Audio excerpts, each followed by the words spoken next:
We begin with the story that the Nigeria Labour Congress and the Trade Union Congress have suspended the planned nationwide strike over fuel subsidy removal. This was part of the resolutions reached at a meeting between Organised Labour and the federal government at the presidential villa on Monday night. The unions also agreed to continue the ongoing engagements with the federal government and secure closure on the resolutions reached, some of which include the establishment of a joint committee to review the proposal of any wage increase and establish a framework and timeliness for implementation. There is also a plan to review the World Bank Finance Cash Transfer Scheme and propose inclusion of low-income earners in the program. They also resolved to revive the CNG conversion programs earlier agreed with labor centers in 2021 and work out detailed implementation and timing. The labor centers and the federal government will now meet on the 19th of June to agree on an implementation framework. The Speaker of the House of Representatives and newly appointed Chief of Staff to the President, Femi Gbajabiamila, disclosed the outcome of the meeting to State House correspondents. The federal government, the TVC and the NLC to revive the CNG conversion program earlier agreed with labor centers in 2021 and work out detailed implementation and timing. 4, the labor centers and the federal government to review issues hindering effective delivery in the education sector and propose solutions for implementation. 5, the labor centers and the federal government to review and establish the framework for completion of the rehabilitation of the nation's refineries. 6, the federal government is to provide a framework for the maintenance of roads and expansion of rail networks across the country. Able to put some agreements together, and the document is what was just read to you a few minutes ago. And we from Labour, all we want to encourage government is to take this seriously, because this government is just coming. This may be the first agreement that is being signed by this government that was inaugurated on May 29 by President Tinubu's administration. So I want us to commit to get these issues resolved as soon as possible. And now some legal practitioners have welcomed talks between the federal government and Organised Labour over the removal of fuel subsidy. They expressed their views at an event to herald plans for their annual Law Week program. We have details in this report.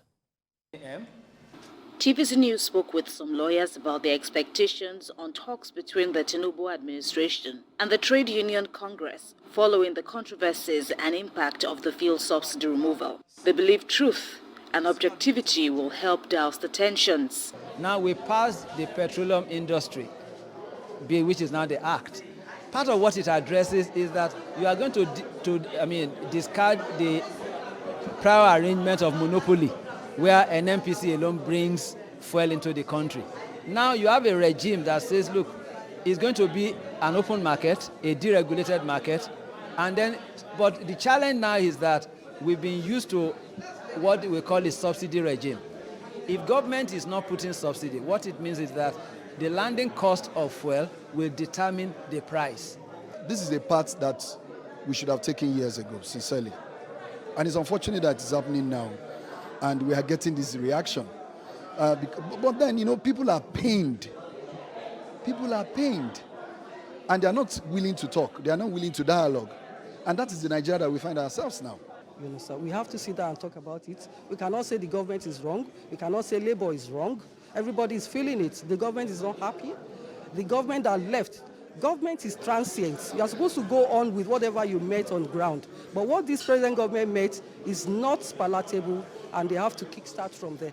Plans are also in top gear for the NBA Keja's Law Week program. This year's theme is centered around the need for lawyers to earn wealth and keep fit amidst present-day challenges.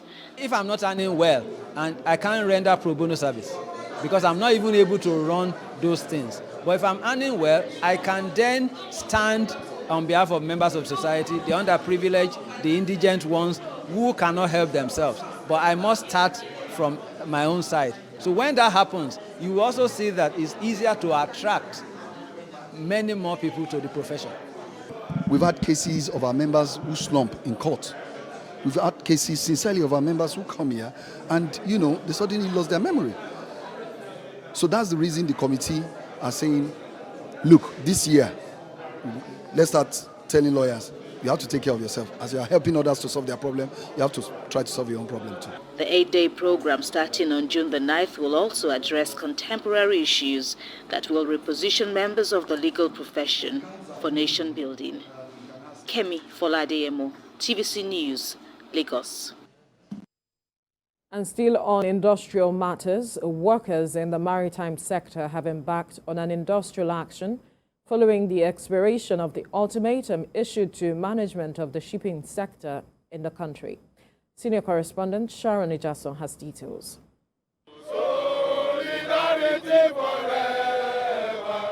Maritime Workers Union of Nigeria has commenced an indefinite strike as it directed members to shut down operations of shipping companies at the country's port.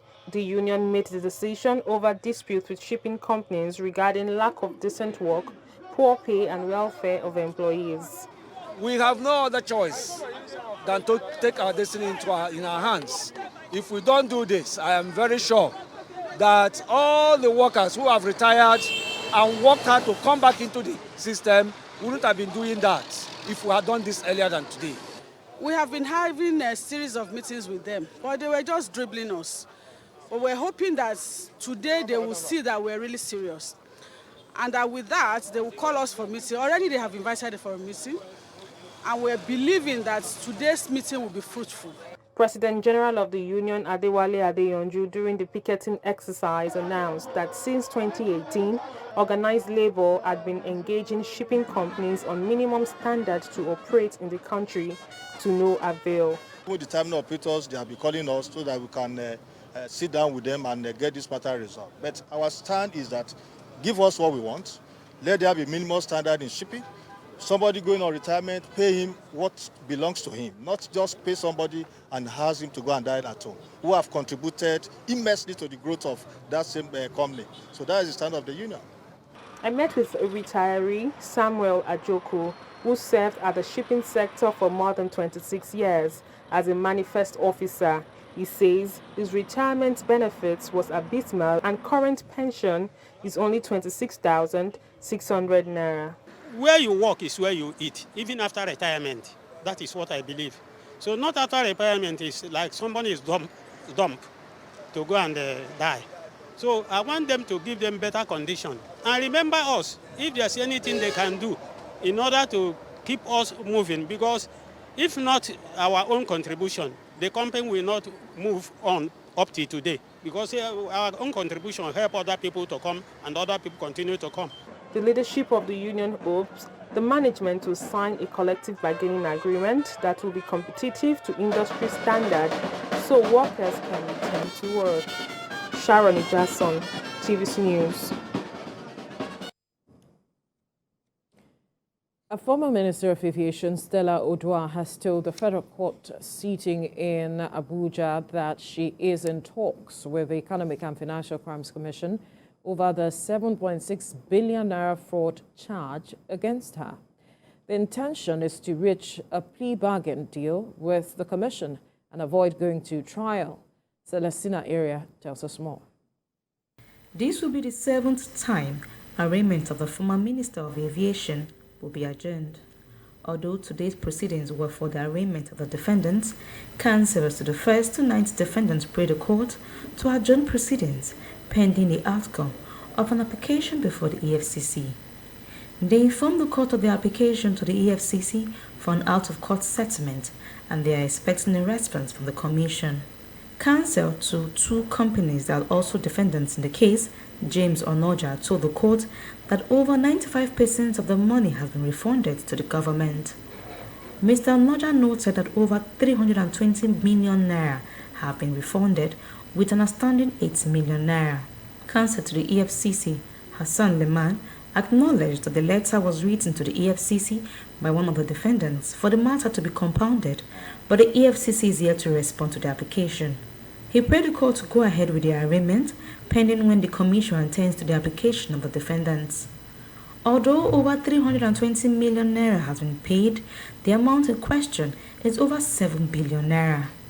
Presiding Judge Justice Ian Eko held that since the primary intent is for the federal government to recover its money and payments are already being made, he will give the prosecution and the defendants a few days to hold a conference. Parties are to report back to the court on 15th of June for a report on the conference and subsequent commencement of trial. Justice Eko said in open court that he has been getting calls from a particular number concerning this case. The alleged caller is not a party in the suit but has breached his privacy. He noted that the records of court are public documents that can be accessed. He says he will be giving the said number to the security agencies for appropriate measures to be taken. Celestina Iria, TVC News, Abuja.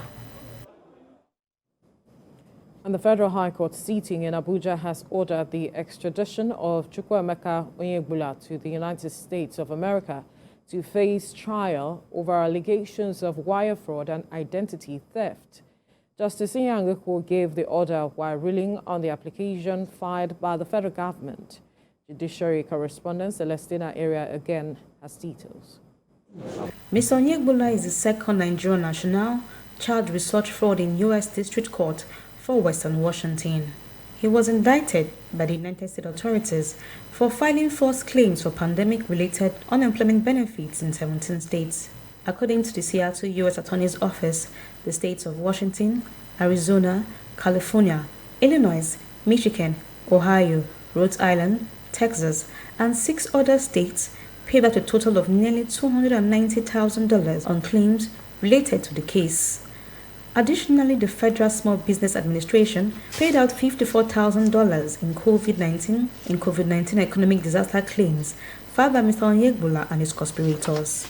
Mr. Onyegbula, who uses his name Philip Carter, was linked to at least 253 fraudulent filings for unemployment benefits. He was arrested on 5th June 2023 in Lagos. Celestina Iria, TVC News, Abuja.